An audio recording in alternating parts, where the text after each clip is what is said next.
الانبیاء والمرسلین۔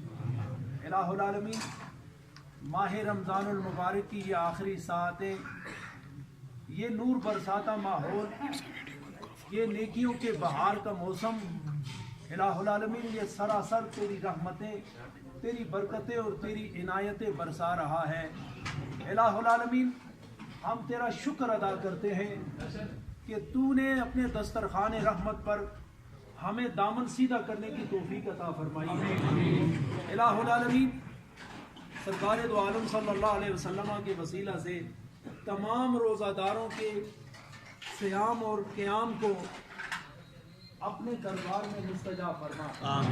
الہ العالمین، صغائر اور کبائر کی معافی عطا فرما، پریشان حالوں کی پریشانیاں دور فرما، تنگ دستوں کی تنگ دستیاں دور فرما، جو بیمار ہیں خدایا انہیں شفا نصیب فرما، تن اور من کی شفا نصیب فرما۔